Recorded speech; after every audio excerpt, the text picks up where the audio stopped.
नमस्कार मित्रों, मेरा नाम है आदित्य। आप देख रहे हैं एडवोकेट आदित्य यूट्यूब चैनल।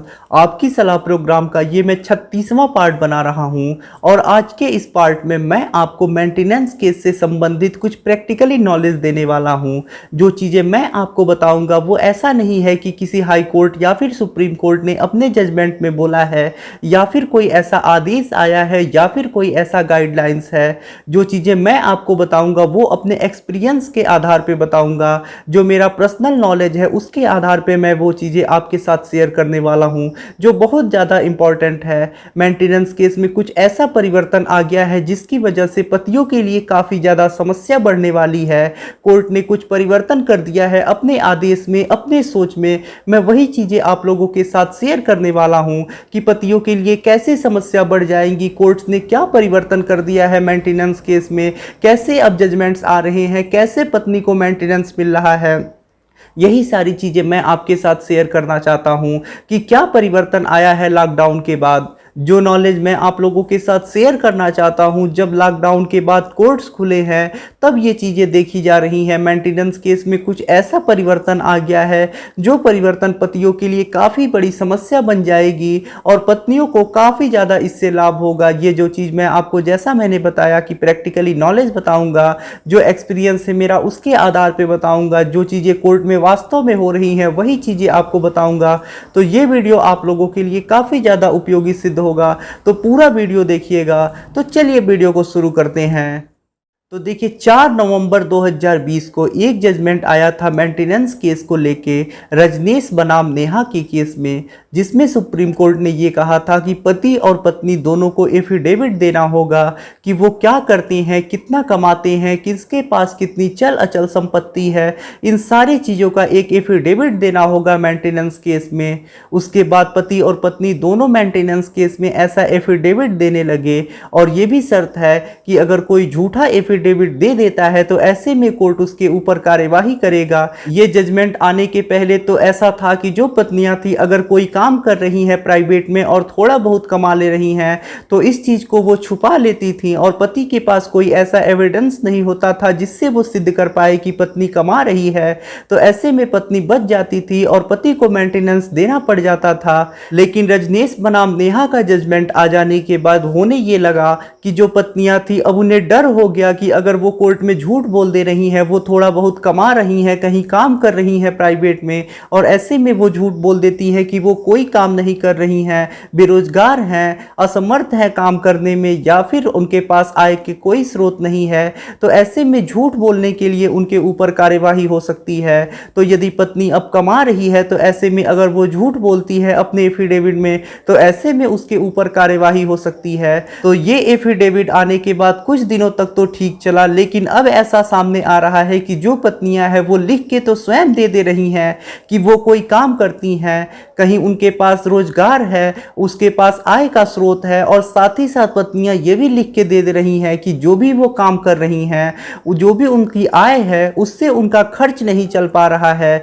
जो भी उनका आय हो रहा है उससे वो एक माह में जो भी उनका खर्च होता है वो नहीं चला पा रही हैं और इस कारण से वो असमर्थ है। यानी पत्नी ये चीज़ तो कोर्ट में लिख के दे रही है कि वो काम करती है, उसके पास आय का स्रोत है, लेकिन ये भी चीज़ साथ में लिख के दे रही है कि जितना वो कमा रही है उससे वो अपना लालन पालन नहीं कर सकती है, अपना भरण पोषण नहीं कर सकती है। पत्नियां तो खुद लिख के दे रही हैं कि वो कमा रही हैं, उनके पास आय का स्रोत है, लेकिन साथ ही साथ वो ये भी लिख के दे रही हैं कि वो जितना कमा रही हैं उससे उनका खर्चा नहीं चल पाएगा, और ऐसे में जो कोर्ट है वो पति से पत्नी को मेंटेनेंस दिलाए। अब देखिए, पत्नी खुद एक्सेप्ट कर ले रही है कि वो कमा रही है, और जैसा आप जानते हैं कि अगर कोई पत्नी है वो अपना खर्चा चलाने में सक्षम है तो ऐसे में वो मेंटेनेंस पाने की हकदार नहीं होती है। तो यहाँ यह चीज़ स्पष्ट हो रही है कि पत्नी है वो काम कर रही है, अपना खर्चा चला ले रही है, लेकिन साथ ही साथ ये भी चीज़ सामने आ रही है कि जितना वो कमा रही है उससे वो खर्चा नहीं अपना चला सकती है।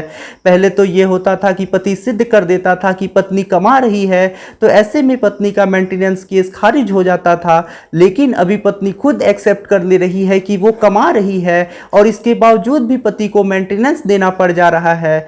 कई हाई कोर्ट और सुप्रीम कोर्ट के ऐसे जजमेंट्स आ चुके हैं, पहले के भी जजमेंट हैं और नए भी जजमेंट आए हैं, जिनमें कोर्ट ने ये कहा है कि अगर एक महिला है, यानी अगर एक पत्नी है, वो कमा रही है और इतना ज़्यादा वो नहीं कमा पा रही है जिससे कि वो अपना भरण पोषण कर सके, अपना लालन पालन कर सके, तो ऐसे में भी वो अपने पति से भरण पोषण पाने की हकदार होगी।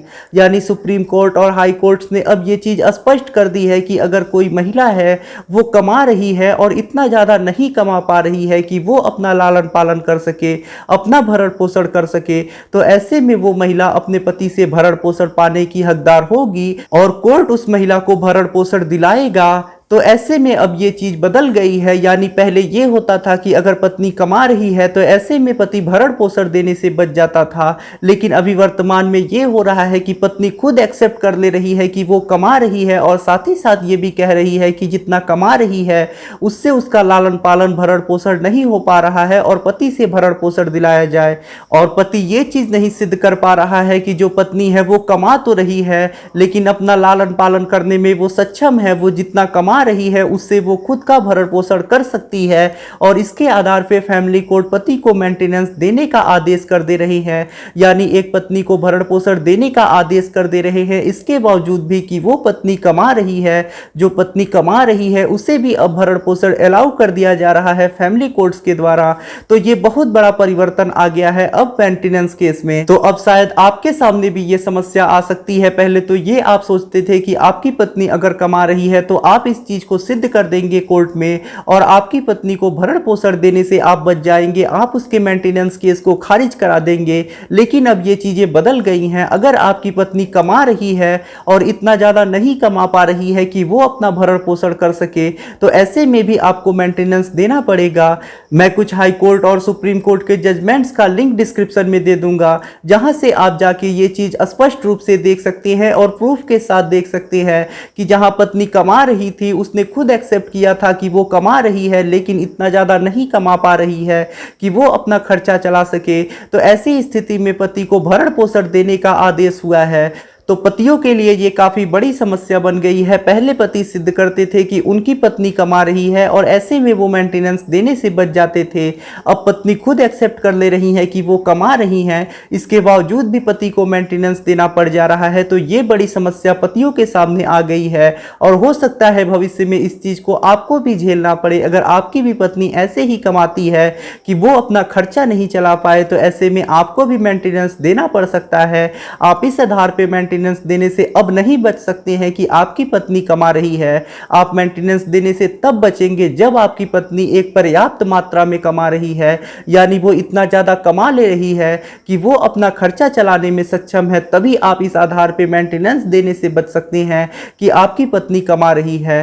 तो ये बहुत बड़ा परिवर्तन आया है और पतियों के लिए काफी बड़ी दिक्कत बन गई है। ये जो मैंने आपको नॉलेज दी सिर्फ अपने प्रैक्टिकली नॉलेज के आधार पे दी, जो मेरा एक्सपीरियंस है उसके आधार पे दी। ऐसा नहीं है कि हाई कोर्ट और सुप्रीम कोर्ट का कोई गाइडलाइन आया है कि ऐसा करना है, ऐसा कुछ नहीं है। लेकिन वर्तमान में फैमिली कोर्ट ऐसा कर रहे हैं, तो वही चीज़ मैं आपको बता रहा हूँ। तो अब आपको सतर्क रहना है, सावधान रहना है। अगर आपको ये जानकारी पसंद आई हो तो वीडियो को जरूर लाइक कर दे। यदि आप मुझसे फ़ोन पे बात करके किसी कानूनी समस्या का समाधान प्राप्त करना चाहते हैं तो इसके लिए आप डिस्क्रिप्शन चेक करें, वहां पे बताया गया है कि आप किस प्रकार से मुझसे फोन पे बात कर सकती हैं। अगर आपको वीडियो पसंद आया हो तो वीडियो को लाइक करें, अपने दोस्तों के साथ शेयर करें और यदि आप चैनल पे नए हैं तो चैनल को सब्सक्राइब करके बेल आइकन को दबाएं। मिलते हैं नए वीडियो के साथ अगले दिन, तब तक के लिए जय हिंद, जय भारत।